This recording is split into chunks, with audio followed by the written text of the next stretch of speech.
Hello everyone, कैसे हैं आप सब। आई होप आप सब बहुत अच्छे हैं और बहुत अच्छे से अपनी तैयारी कर रहे हैं। बच्चों, एक बच्चे का कमेंट आया था कि हमने एक प्रैक्टिस सेट आपको जो सोल्व कराया है उसमें एक टॉपिक आता है फीमेल माइटोकॉन्ड्रियल इनहेरिटेंस। बच्चे का कमेंट आया है कि मैम इस टॉपिक को एक्सप्लेन कीजिए, क्या है। तो बात करते हैं बच्चों, बड़ा ही इंटरेस्टिंग सा टॉपिक है फीमेल माइटोकॉन्ड्रियल इनहेरिटेंस। एक्चुअली हमारे पास दो तरह का डीएनए होता है, एक न्यूक्लियर डीएनए और एक माइटोकॉन्ड्रियल डीएनए। न्यूक्लियर डीएनए आप जानते हो, जो हमारे न्यूक्लियस के अंदर क्रोमोसोम्स प्रेजेंट है उनके ऊपर जो डीएनए है उसको न्यूक्लियर डीएनए कहेंगे और उसमें हमारी मोस्टली जीन्स वहीं पर प्रेजेंट है। बट उसके अलावा दो सेल ऑर्गेनेल आपने और पढ़े होंगे, एक क्लोरोप्लास्ट और एक माइटोकॉन्ड्रिया। इनके पास अपना खुद का डीएनए होता है। माइटोकॉन्ड्रियल डीएनए की अगर हम बात करें, यहाँ पर 37 जीन्स होती हैं ह्यूमन में। 20,000 से 25,000 जीन्स हमारे पास टोटल है। उनमें से 37 जीन्स कहाँ है? माइटोकॉन्ड्रियल डीएनए में है। अब टॉपिक जो था वो ये कहता है बेटा कि जो माइटोकॉन्ड्रियल डीएनए है या जो माइटोकॉन्ड्रिया के ऊपर जो जीन्स हैं वो केवल मदर से इनहेरिटेड होती हैं, ऑफस्प्रिंग में, फादर से नहीं होती है इनहेरिटेड। तो इसका क्या रीजन है?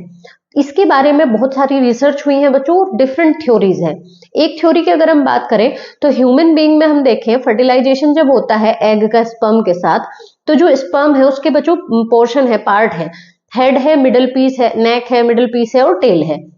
तो जब फर्टिलाइजेशन होता है वो एग के पास जाता है तो उसका मिडिल पीस जो होता है वहां पर माइटोकॉन्ड्रिया प्रेजेंट है। मिडिल पीस और टेल बाहर रह जाते हैं और केवल जो हेड वाला पार्ट है जिसके अंदर न्यूक्लियस है वो एंटर करता है एग के अंदर। मींस जाइगोट के फॉर्मेशन में हेड वाला पार्ट इन्वॉल्व है। केवल हेड वाले पार्ट में क्या है? न्यूक्लियर डीएनए है। मिडिल पीस बाहर रह गया, यानी कि माइटोकॉन्ड्रिया भी बाहर रह गया, और माइटोकॉन्ड्रिया बाहर रह गए तो उनके अंदर जो डीएनए है वो भी बाहर रह गया।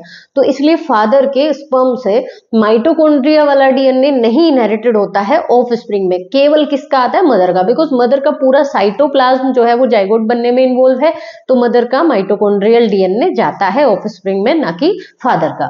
एक और थ्योरी की अगर बात करें बच्चों, तो वो थ्योरी कहती है कि जो माइटोकॉन्ड्रियल डीएनए है वो स्टार्टिंग में तो जाइगोट में जाता है। मींस जब फर्टिलाइजेशन होता है तो दोनों डीएनए होते हैं, मैटरनल भी और पैटर्नल भी, दोनों का माइटोकॉन्ड्रियल डीएनए। बट बाद में एक जीन यहाँ पर प्रेजेंट होती है जो माइटोकॉन्ड्रियल डीएनए फादर से आया है उसको डिस्ट्रॉय कर देती है, डिस्ट्रक्टिव जीन होती है। एक और थ्योरी की अगर बात करें बच्चों, तो वो कहती है कि जो स्पर्म्स हैं वो ज्यादा मोटाइल होते हैं, मूव करते हैं, ओवरवर्किंग होते हैं।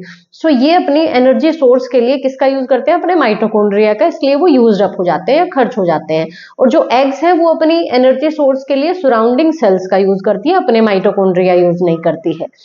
एक और रिसर्च की बात करें बच्चों, तो जो स्पर्म है उसके पास अपने माइटोकॉन्ड्रियल जीन को मेंटेन करने के लिए एक जीन होती है, माइटोकॉन्ड्रियल ट्रांसक्रिप्शन फैक्टर ए। वो जीन एब्सेंट होती है जिसकी वजह से माइटोकॉन्ड्रियल डीएनए फादर का मेंटेन नहीं रह पाता है, डिस्ट्रॉय हो जाता है। बच्चों, हम ये कह सकते हैं कि मम्मी से हमें कुछ ऐसा मिलता है जो फादर से नहीं आता है, यानी कि हमारे माइटोकॉन्ड्रियल जीन्स, जो माइटोकॉन्ड्रियल डीएनए के ऊपर जीन्स है वो केवल मदर से मिलते हैं, फादर से नहीं मिलते हैं। मींस हमें ज्यादा थैंकफुल रहना चाहिए ज्यादा जीन्स के लिए, किसका? मम्मी का।